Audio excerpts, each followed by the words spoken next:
Bismillahirrahmanirrahim. Assalamu alaikum, dear sisters and brothers.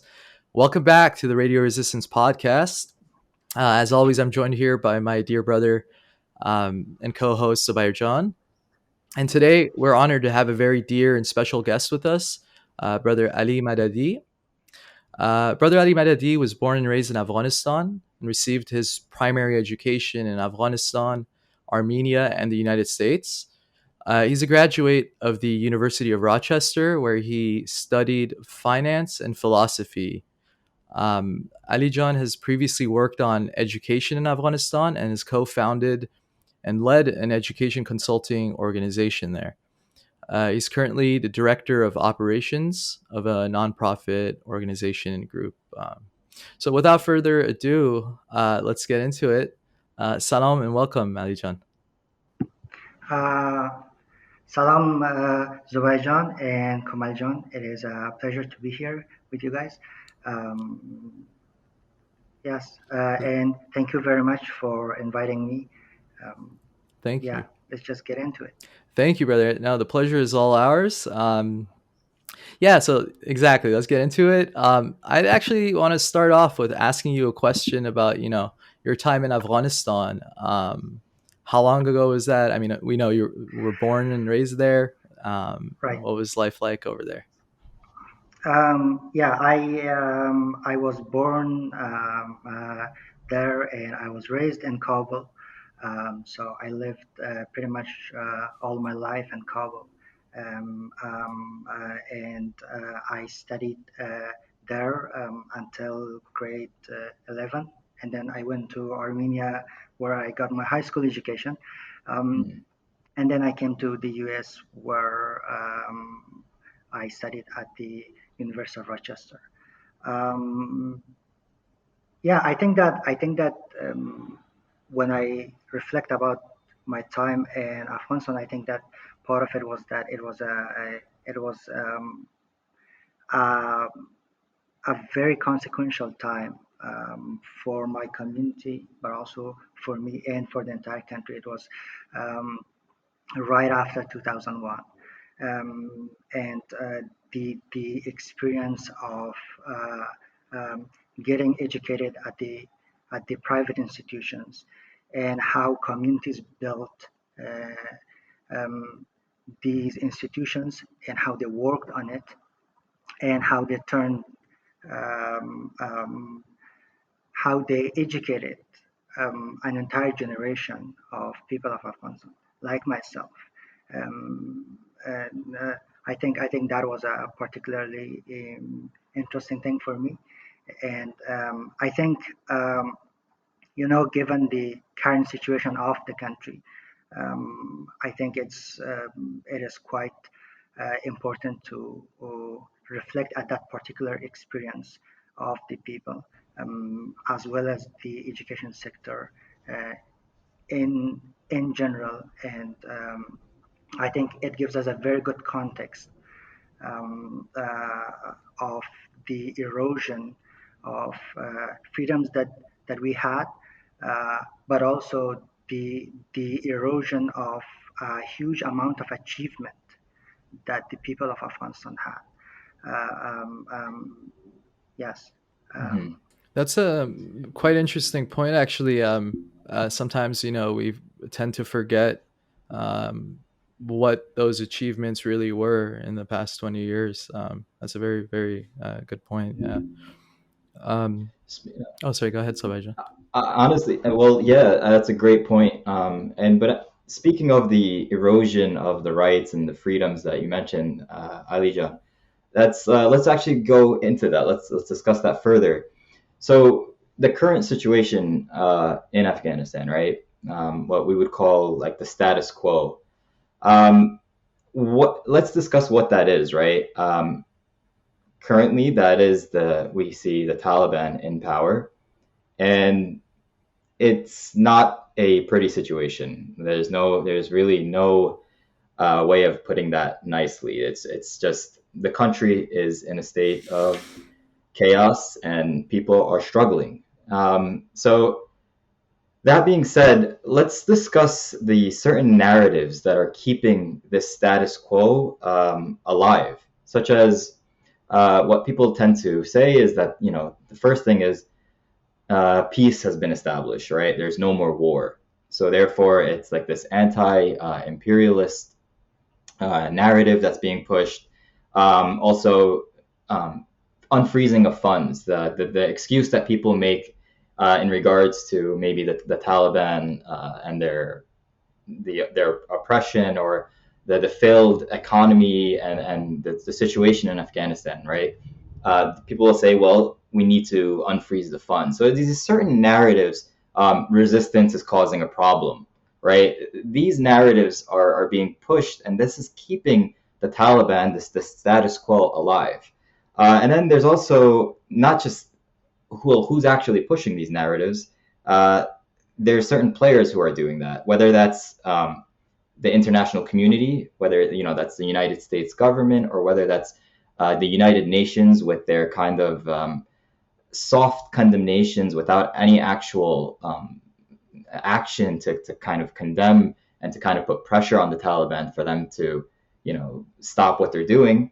And then there's also think tanks, certain organization and think tanks that are writing articles and are pushing these narratives and keeping the status quo alive.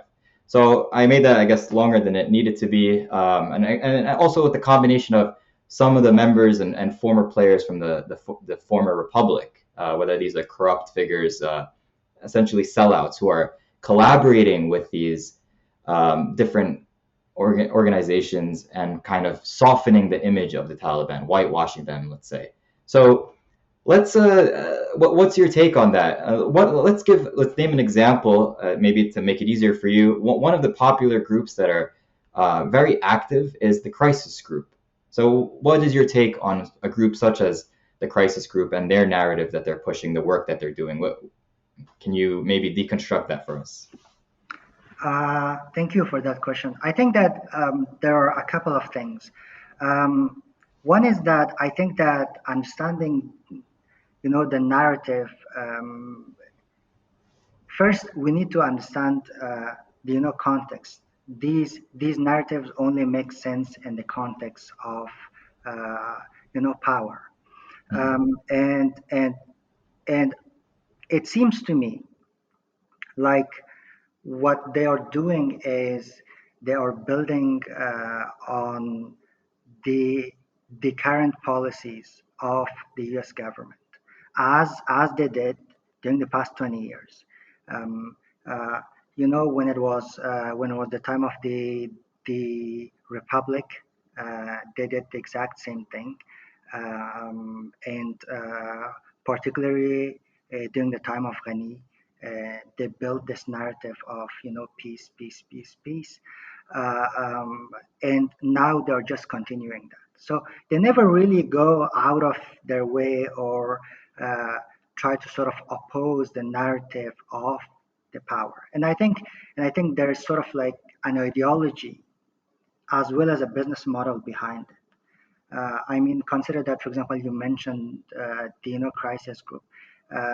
They claim to have a sort of like pacifist mission, to be Right. against war, prevent them, etc. So they are building that narrative, and that narrative is for a particular kind of role that they imagine the United States and other global superpowers should play in the world. It is a kind of a specific kind of foreign policy that they want, and Afghanistan is just one part of that. And I think what is particularly disturbing to me is that um, it is not informed by the experiences of the people of Afghanistan.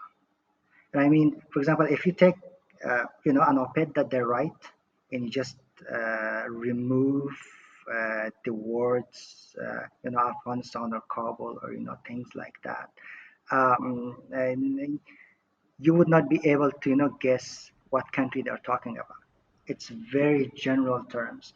And they are, I mean, that is the reason why I think they're dealing with the Taliban like it's just any other government. Um, uh, so so there's that. That is the sort of ideology that they have. Uh, Same thing is with think tanks that have that a lot of their members signed up on these letters that was sent to the White House asking for the unfreezing of Afghanistan Central Bank's assets. Um, I mean, these economists have a very particular vision of uh, the role of the United States in the global economy, and how they should use their power and how they should not do it. And so so in a lot of ways, they're just fitting Afonso into that narrative. And the sort of like presumption and all the assumptions that they make are made for a sort of particular world vision, and then they go and talk about particular countries, how they should fit into that narrative. And in that sense, it's not at all informed by the experiences of the people of Afghanistan. There's no real understanding of the diversity of the country, the complexity of the country. I mean, consider, for example, that the recent orders that closed the doors of all educational institutions, actually, Hmm. to girls and Afghanistan. It is, if you, for example, see how these groups reacted to it, it was Right. all about schools are closed, schools are closed. I Yeah. think that is because all that they know is that they don't understand the complexity of the educational system. For example, I think one thing that nobody ever mentions or points out is the fact that now Taliban have also closed educational centers. So Hmm. these, Concord preparation Mm, centers, and closing of them, I think closing of them is just as important, if not more important in some context. Uh, um, because, for example, consider that in the past 20 years, Central Afghanistan did not receive a lot of educational funding. Schools were not built. Uh, there was not much, public investment into education sector in central Afghanistan. Hmm. So what Hazars in particular did was that uh, during winter, people would send their kids to Kabul, to Dasht Tibarchi, where these courses uh, were available. Students would take very high paced courses that would cram like all the science curriculum of grade 9 to 12, for example, into a 2 month or like 3 month course. They would study that. In that way, it did not matter how bad of an education they received in their actual school. These educational centers would serve as pillars of communal resilience and anti-fragility. And closure of them is a horrific thing that has happened. Um, and for example, consider a scenario where these educational centers would remain closed, but schools would open. You would still see um, a very negative effect on the performance of students, because then all that structural discrimination and all of that would play a much larger role. um, but the reason that things like that are not pointed out is because you do not have people talking about these things who have that kind of understanding of the country, who understand how particular communities deal with structural discrimination, with racism, etc., etc., etc. Um, so, so yeah, I think that uh, that is what I have, problem with this sort of Yeah, erosion of the experiences of the actual people who live there. Yeah. yeah. I think, well, in that case, I think then the role of such, such a think tank or whoever is saying these type of things, where if they don't, they don't know enough, right? So they don't know the complexities, but they're kind of speaking on behalf of the population of Afghanistan. Like they seem like the experts on the situation, right? Meanwhile, if they don't know the complexities, or like you said earlier, you're like, if you take out the word Afghanistan and let's say Taliban or whatever, you wouldn't even know what country they're talking about, right? That seems problematic because this is not any ordinary country. This is not any ordinary government where the government is a terrorist organization that's literally no country in the world is ruling any country in the fashion that Afghanistan is being ruled. Like there's no country in the world where girls can't go to school. And all literally every facet of female education is completely banned. That's just education, let alone like the level of life, the in terms of the oppression that minority groups are facing, and the killings that are happening, the threats, and just the petty kind of rules and regulations that the Taliban are passing, where people can't do this, women can't go to public, they can't go to parks. Nowhere, there's no country in the world that's facing this. And then we have these, like you just mentioned, these groups apparently aren't aware, or they're just treating Afghanistan like it's any other country. Let's just talk about peace and how to move forward. But what about these real legitimate grievances? Right. Kameljan, go ahead. Go ahead. Sorry. Yeah, no. I just, exactly as you said, Zubair, and it's like, at what point do you really draw the line? You mentioned this pacifist role, right? But in response to the realities of Afghanistan, right? It's like, where do you actually draw the line? If we look at the publications coming from, whether it be Crisis Group or other, institutes like Rand or wherever, this is one thing I personally haven't seen anywhere from any of their articles that are released in relation to Afghanistan, at a certain red line being defined, like, oh, if they commit such a thing, if such a decree happens or something like that, right? So at what point are the Taliban's actions no longer tolerable, right? Do they just keep moving the goalposts from what from the lens that I'm seeing things through? It's they keep moving those goalposts to engage and keep funding these terrorists, right? Or that's what it seems like they're promoting. So um, just, yeah, I wanted to add that as well. Um, have you noticed that, Alijan, as far as there being no red lines defined? I think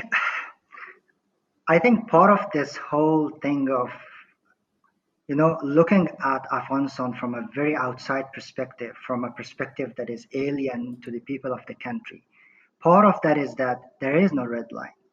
That is because there are like red lines for people who have principles, right? And those are like people of Afghanistan. They have principles of, here are our freedoms. We don't want to negotiate on them. Any people want that. Here are how we want our government to look like. We do not negotiate on that. Here is what peace should look like to me. I do not negotiate on that. These groups, they do not have those principles. Their principles at best is their sort of ideology, and that ideology is their economic view of how US should, like, what kind of a role should the US play in the global economy, or it is their view of how foreign policy of the US and other great powers should work. um, so that is sort of their red line. The red line is not what is good or bad for the people of Mm. Afghanistan. Their red line is uh, what kind of policies should these global powers have. So that is the kind of principles based on they produce this knowledge in this literature. Um, but that's not what is important for the people. And I Right. think because they do not see it from the perspective of the people, they tend to miss a lot of things, Mm. and that is why they are wrong all the time. Mhm. When they talk about Afghanistan's economy, they always, for example, talk about the fact that Taliban have collected this much revenue, and they always miss, for example, that people are drowning in taxes.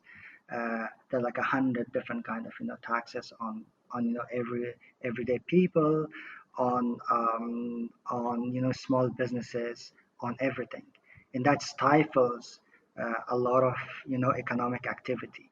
Um, yeah, same thing when they talk about peace. They talk about it um, as if um, as if people, when they get like a few basic freedoms, they will stop wanting more.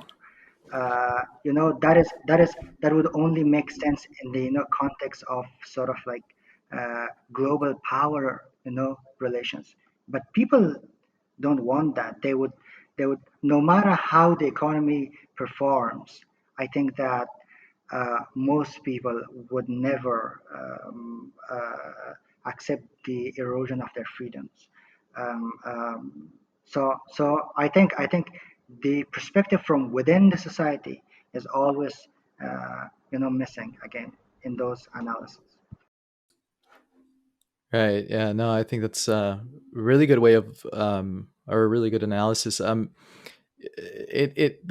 pretty much answers a question I had over here as far as what they're after, right? What are they seeking with this pro-Taliban advocacy? Because that's ultimately what it is, right? That's what it boils down to. Um, right. So, in regards to um, education, right?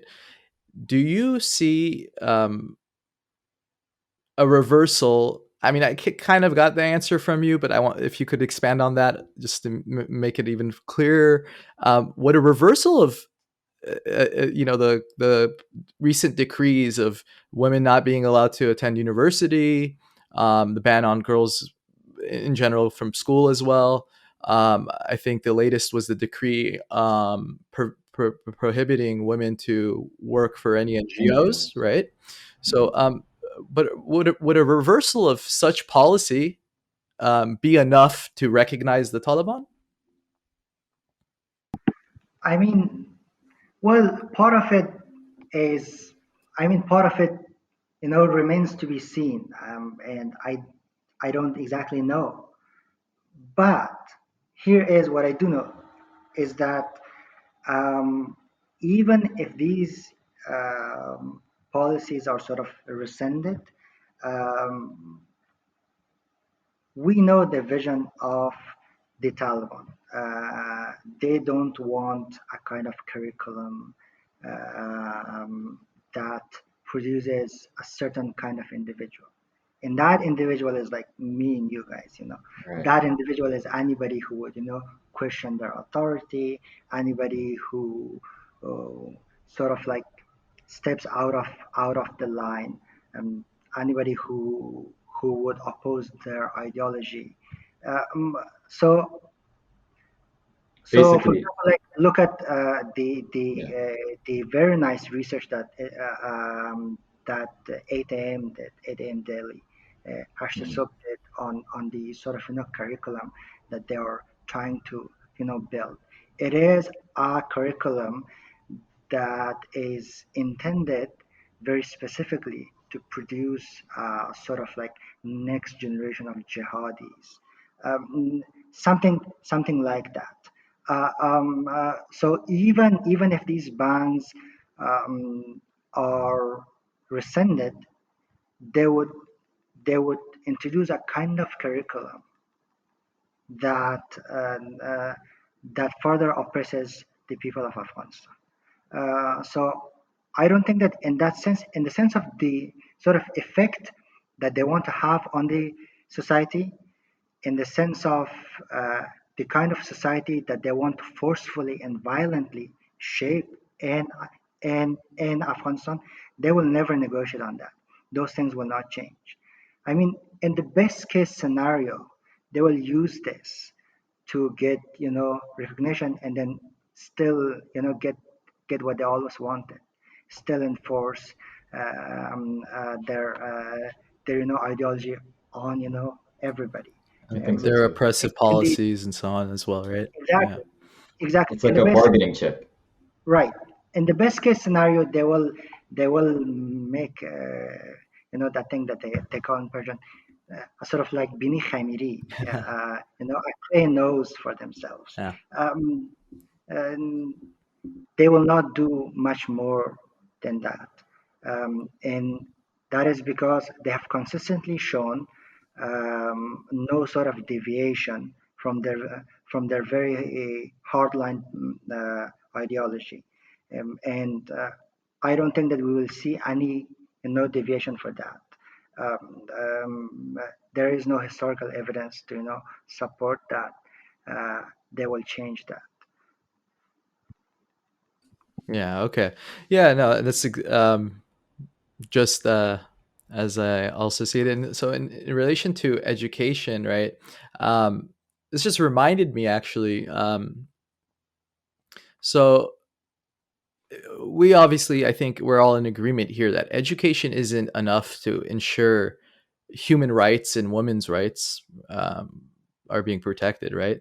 And it just reminded me as the leader of the National Resistance Front, His Excellency Ahmad Massoud, he's pointed out this many times, and he said that we can't we shouldn't be minimizing our demands for their recognition only to or simply to education, right?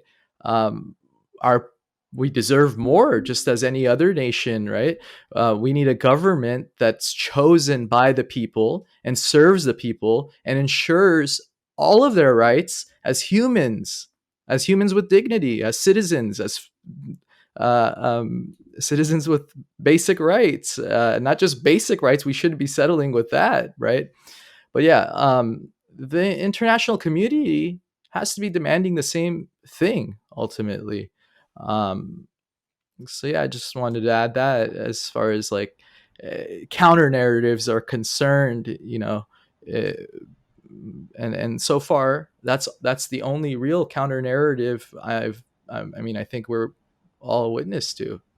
Um, Yeah, and it's just to add to your point, Kamel John. It's as if the bar for Afghanistan is so low, it's almost non-existent. It's like, okay, we demand the Taliban stop what they're doing, like these soft kind of non-existent threats, right? Once the focus is primarily, almost entirely on women's or girls' education, right? As soon as the day that the Taliban open up schools, secondary schools, and universities, or one or the other, it's the Taliban are using that as a bargaining chip. They've brought the bar so low that the minute they lift that just enough, and when the international community in the world has just been focusing, they've just been, you know, regurgitating this over and over: schools, girls, schools, as if there's nothing else going on in the country, right? We talk about peace, oh, well, at least there's peace, pacifist, rhetoric.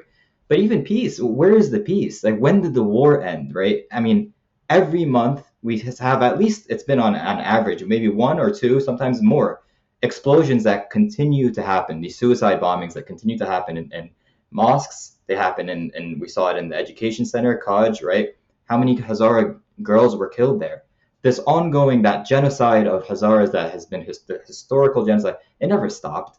the war, the civilians, attacks against civilians never stopped. So, and then we see the few people who decide to go up to the mountain, right?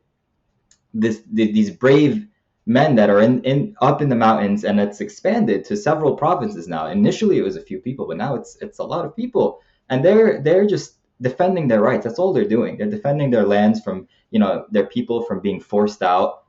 These forced evictions. They're just defending their culture, and we see the Taliban line them up and just massacre them. Prisoners of war. They're not armed. They're not doing anything. This violates every treaty, international treaty, Islamic laws. And then that stuff is given no attention. There was like one condemnation, but then it's forgotten. It's put in the back seat, and it's again all just girls' education, girls' schools. So like again, the minute that they just lift that, that's it. It's going to be. I would probably see that the Taliban might get recognized, and this is problematic. And this is when think tanks or whatever groups and international, diplomatic relations, whoever it is, they need to. This needs to be brought up that the bar cannot just be on the ground or non-existent. That the people of Afghanistan are also dignified people of the world, and they deserve just at least basic, human rights, universal human rights. But we're just ignoring all of those, and it's just one thing: girls' schools, and it's anyway. It's to me, it's getting ridiculous. It almost seems something's going on in the world. Yeah, I just want to make a quick note on what you Yeah. just said in relation to those who are, who went up to the mountains and they're resisting and fighting, Yeah. right? Who are they? Who are they, right? They are, as far as the United States is concerned, for example, they're and the NATO, they're our allies, right? Right. Just a few days ago, the commander Muhammad Khair from Andarab was martyred. Right, this individual fought. I mean, he was part of the Afghanistan's National Defense and Security Forces, a commander during the past 20 years. As well, he was an ally of ours. Right, where's the outrage? An ally of ours who's fighting for basic human rights for his people is brutally massacred along with 20 of his companions, and no coverage, nothing, right? So Nothing. in relation to like that, those red lines, right? Anyhow, so that was one point, and then I also wanted to just comment, and as far as bargaining chips and these things are concerned, right? The international community has so many leverages that it still hasn't used to pressure the Taliban to change. I don't understand, and this is, I guess, a question I want to open this up to you as well. Why is there so much hesitancy when the Taliban are once again, they've turned Afghanistan into a hub for terrorism? That's one threat, and they're also oppressing the people of Afghanistan, right? So if they don't care about the people of Afghanistan and they're only looking at it strictly from a national interest or interests of the superpowers, as you were earlier saying, Ali John, well, there's no denial. I mean, these are facts that there's over 20, 25 different terrorist organizations. Zawahiri was assassinated and killed, thankfully, in Afghanistan. You have Al Qaeda, you have ISIS, and I'm not talking about this K branch that's, whatever, ISIS, right? And all of these other Islamist terrorist organizations that are now active and present in Afghanistan, right? So, yes, why? What do you think is the reason for the hesitancy despite those threats? Do they not see those threats? Are is this over the horizon policy as far as counterterrorism is concerned? Right. I Is think this he has cut this off for a been second. But go ahead, Ali John. What are adopted your or thoughts on that? That accepted was, I know that by was a lot. We kind of both everybody? gave our little analysis on each other's comments. Right. So what do you think? Um, well, I think that there are a couple of things at least. One is that I think that, for example, you always hear these, Taliban apologists say that the West is no longer interested. Hmm. uh, and Alfonso. And that's the one thing that I kind of agree with them. I think that they've got that part, you know, right. Um, which is that the reason that we see these, narratives keep being built up, and and and the reason that they have so many, consumers, is that policy, the West, and global superpowers have moved into this sort of, direction of dealing with the Taliban. So that's one thing. I also think that there is this failure of our own educated elite and our, intellectuals, Yes. in that they have not built a counter narrative that answers, specific policy related questions. They have not, for example, explained to the international community, well, if you don't want to deal with the Taliban, how do you deal with, for example, humanitarian aid? Hmm. How do you get that, delivered? Um, they have not explained how a superpower like the United States should balance between sort of security of itself and its allies on the one hand, and it is sort of interest in, delivering humanitarian aid, and doing all these other things that it does as, tools of foreign policy. And so I think there has been a failure of our own intellectuals in, doing that work, in building that, counter narrative. Um, and I just want to, go more into that. I think Hmm. that it is a responsibility of our educated elite, and our intellectual community to build that counter narrative. And I think there are sort of like two main reasons for it. One is that we we need to, resist this regime on many fronts, including on intellectual fronts, including in, cultural fronts, and we have done a very bad job of that. We have to uh, work on building that narrative. And because, I mean, assume that tomorrow, all of a sudden, by some sort of magic, Taliban disappear. Their ideology will not. We will have to deal with them in their ideology in the best case scenario possible. We will still have to deal with that ideology, and we have not built uh, um, uh, a sort of intellectual narrative and base that supports resistance against that ideology. We have not done it in the past 20 years, and we surely aren't doing it, right now. There are people who are getting started. There are people who want to, sort of do it, but it is off to a very bad start, I think. Um, uh,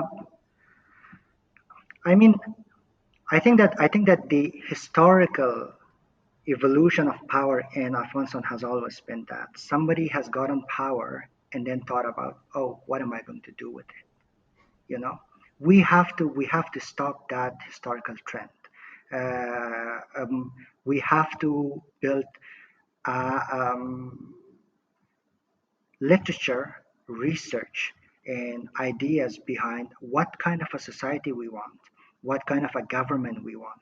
We have to flesh out all those details before there is another evolution of power. In that sense, that is very important. That's one part of it. That we need to resist them on many fronts. Two, and I think I think this is something that people miss all the time, which is that advocacy doesn't work without intellectual clarity.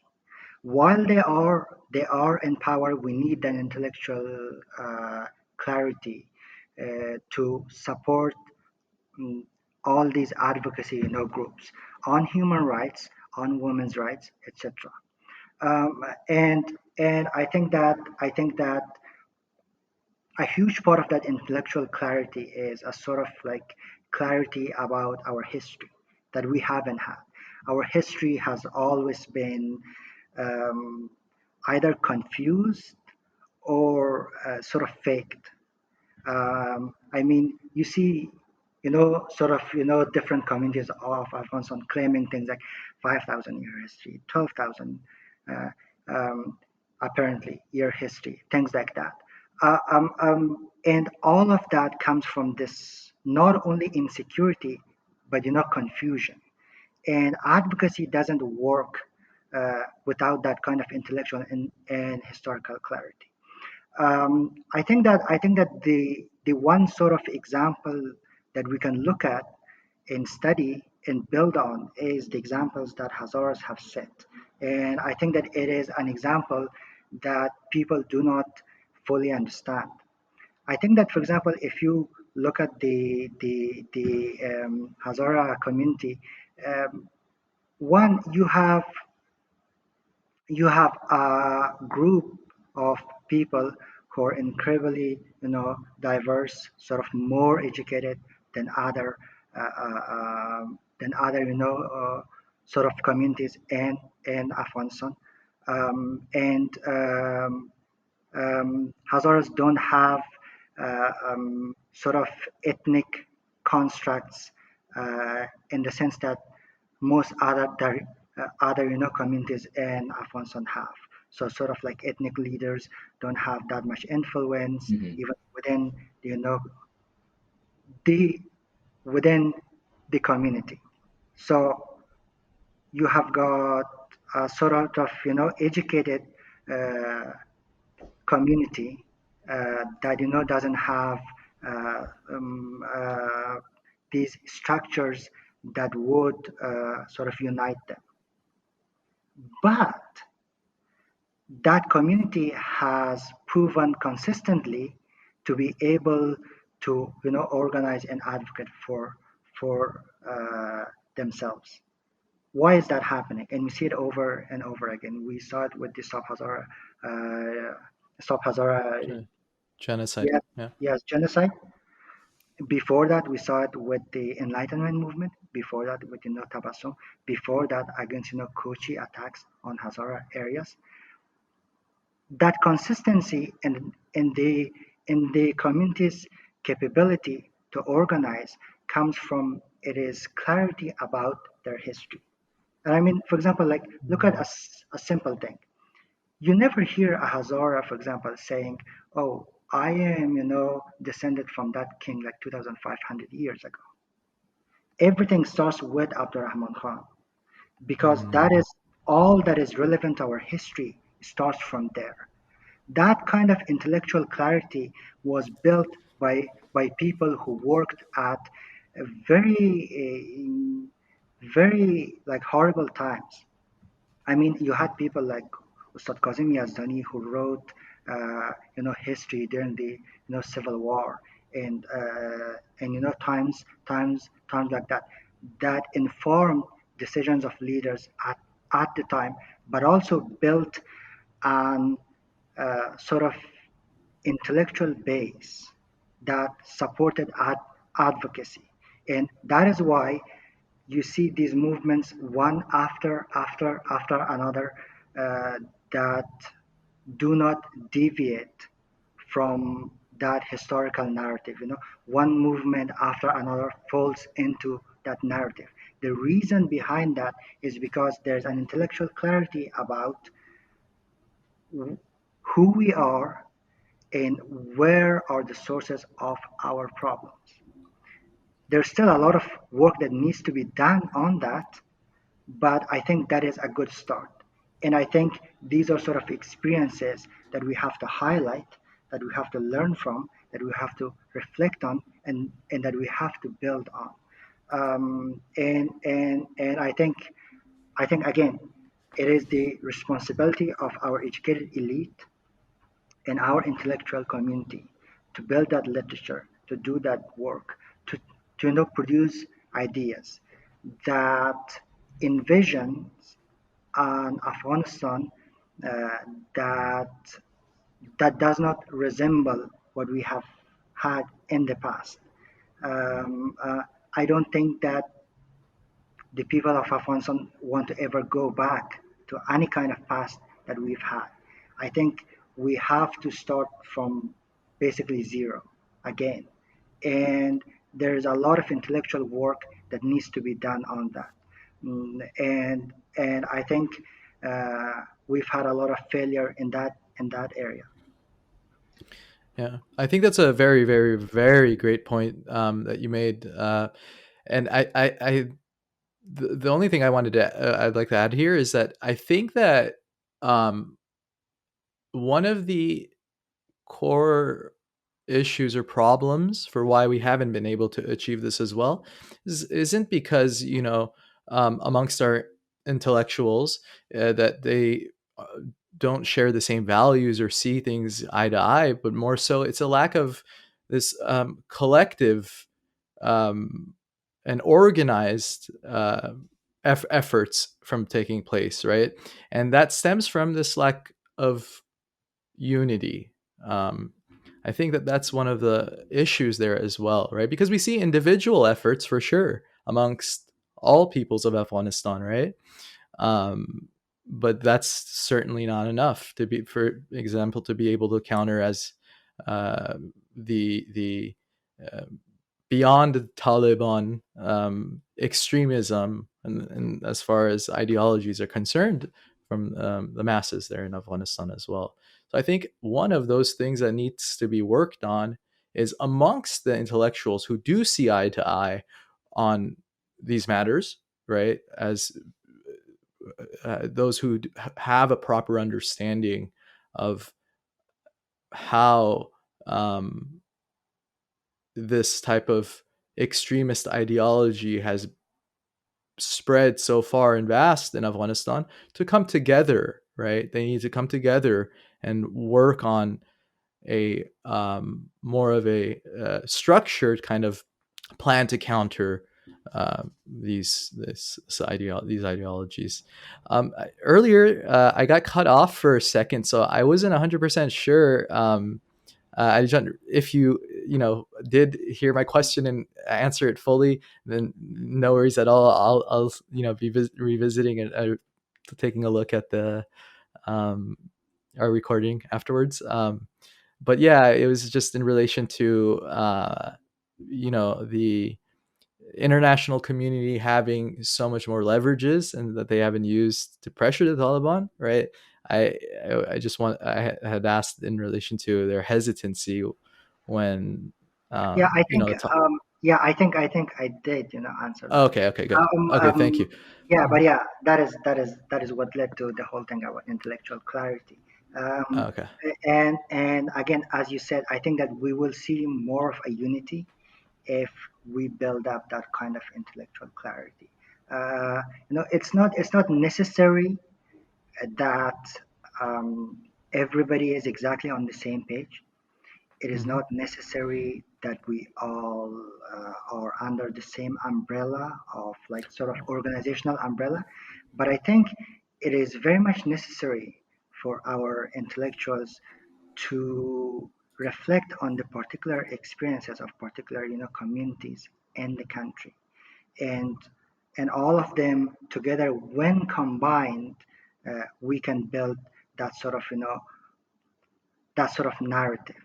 And once that is built, I think unity will be formed itself. Naturally. Yeah. Uh, yeah, Yeah. exactly, naturally. So sorry to cut you off, but for example, consider that we have had a lot of historical marginalization of groups.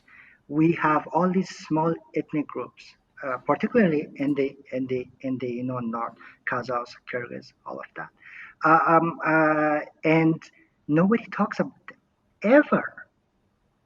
Uh, Even larger ethnic groups, like for example Uzbeks, their experiences are never talked about. They have, for example, historically particularly suffered from uh, this sort of like language barrier, in that they have their own particular culture, they have their own language, and they have been sort of closed off to the rest of the country due to that particular experience. A lot of communities, and it's a very diverse country, has like have that kind of experiences. All of that we need to reflect on. We need to reflect on those experiences because they show our vulnerability, how we fall into the traps of extremists, and how uh, we can sort of build that unity, as you said, but also understanding our past, understanding our vastly different experiences, uh, helps us envision a country post Taliban. And I think without that kind of reflection, without that kind of idea building, um, most of our problems will not be solved, even if we end up toppling, the Taliban. I think our historical experience has been that uh, at different times in our history, our failure to understand ourselves, our failure to understand the diversity, our failure to understand our vastly different experiences has led to us not being able to live peacefully together. And I think that is Yeah. something that we need to work on. Yeah, no, those are great points. And as far as the unity, just to clarify, that's exactly what I meant. Not necessarily all under one umbrella on an organizational level or anything of that sort, but within each one of these communities, whether it be ethnic groups, whether it be, whatever, uh, unity amongst the intellectuals there who already do see eye to eye. I just meant, those individual efforts should be turned into collective efforts. But Exactly, yes, no, very exactly. A valid kind of like unity of point. what do we want to work on. I think that is Okay. sort of the first step. Like Yeah. everybody should know what they should work on, and that is where we start. Yeah. Yeah, and I think that's what's also important is when for example the one resistance that we see that's kind of what they're pushing for, right? When they mention things such as cultural pluralism, that's basically every different ethnic group and every different group, whether it's a sect or religious sect or ethnic group, basically their rights have to be recognized, they need to be heard, working together. And at the same time, even the structure of government is a decentralized structure, which means every group is also fairly recognized, they have a fair share. And that's kind of on the same, that's kind of more on a macro level, uh, basically relating it in terms of politics, like what solution is there. That's exactly what you guys are saying, right?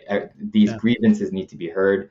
It doesn't have to be all under, like you said, under one specific umbrella, but as long as we're all working towards the same thing, and that's essentially what a decentralized federal system is, like the United States, like all these European countries.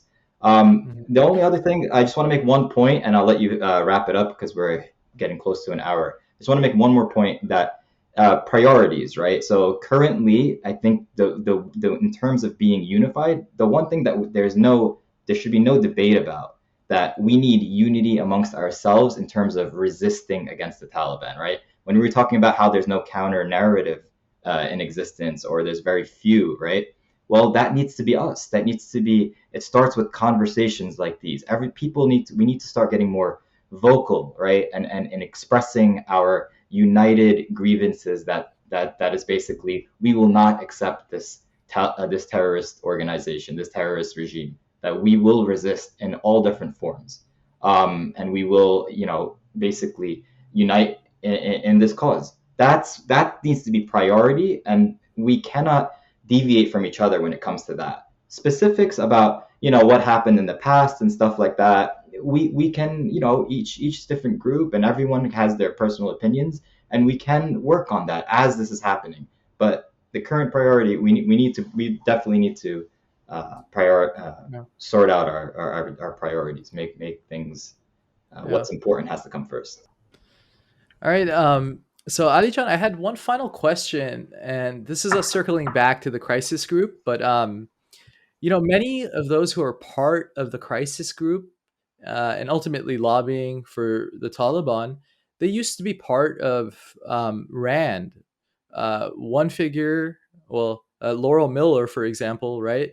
Um, so, do you see any reason, or is there any reason to think that they inherited their views from Zalmay Khalilzad and Cheryl Bernard, his wife, who are also associated with Rand?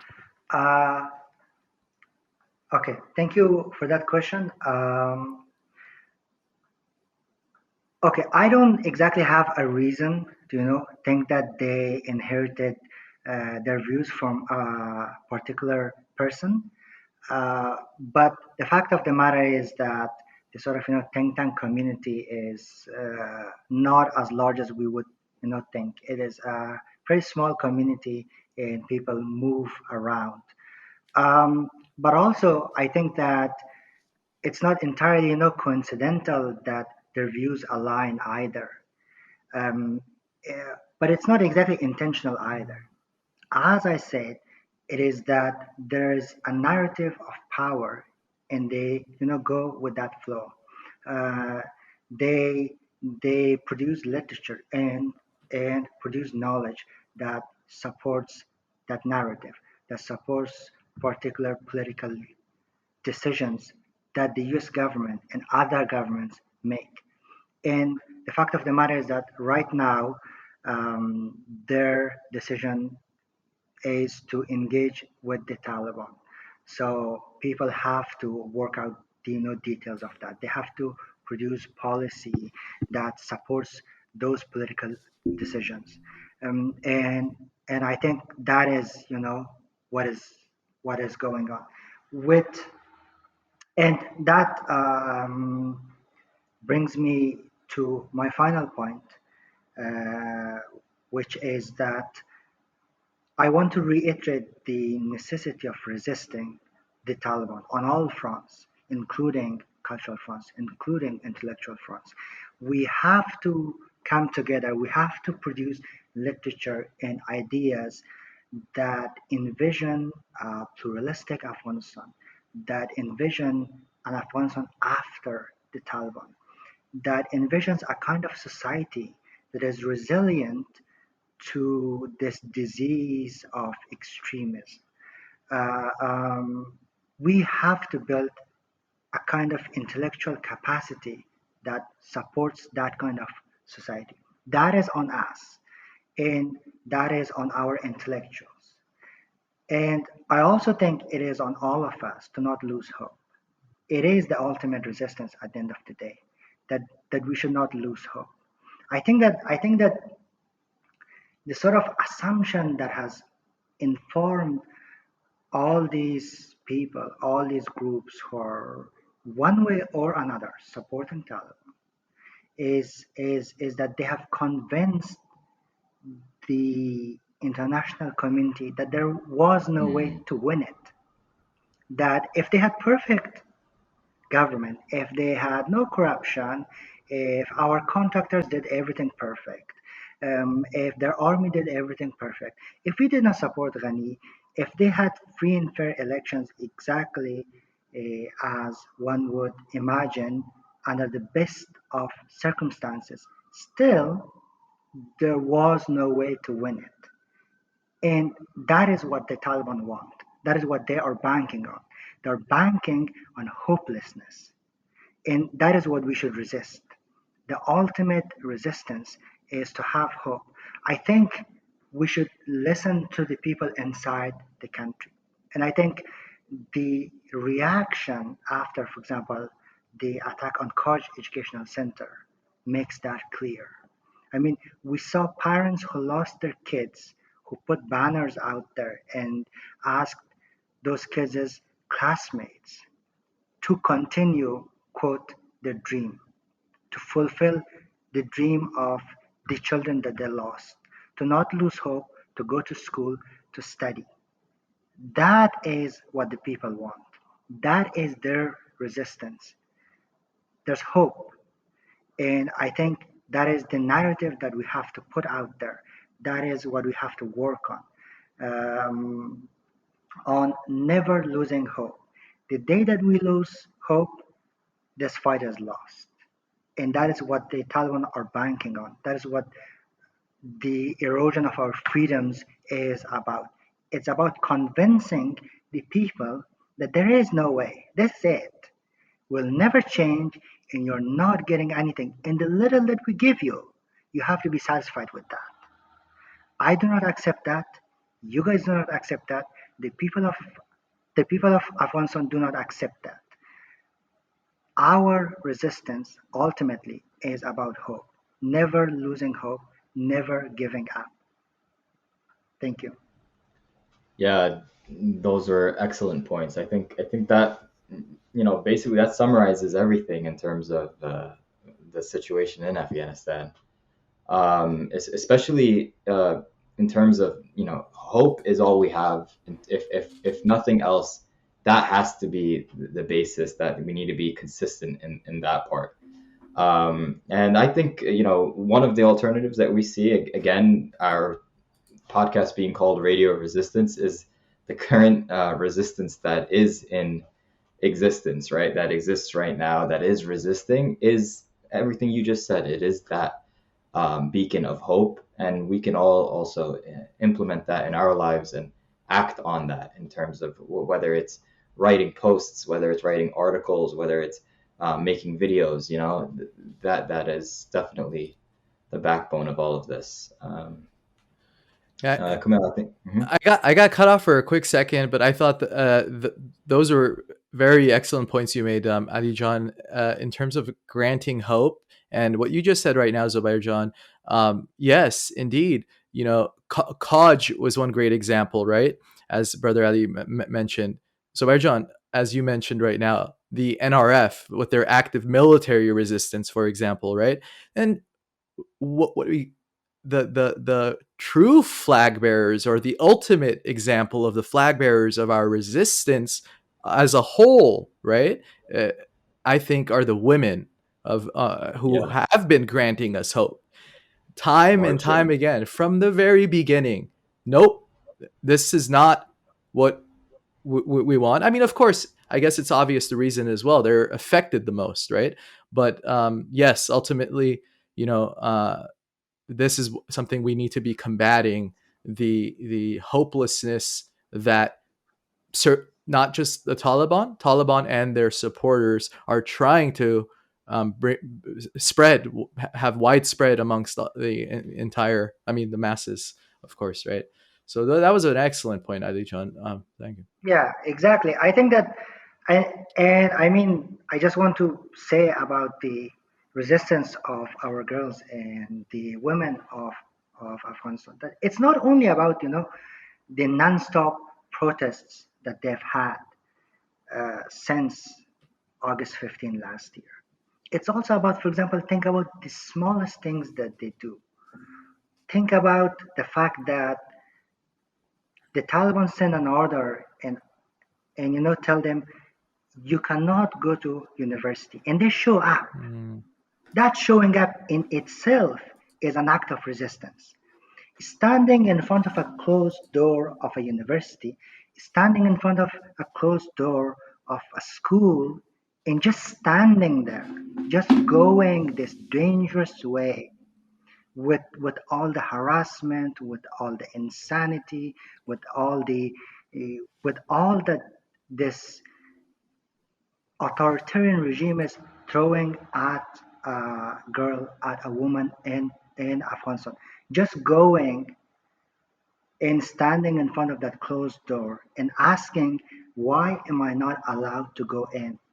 While you already know that there is an order that tells you not to go there.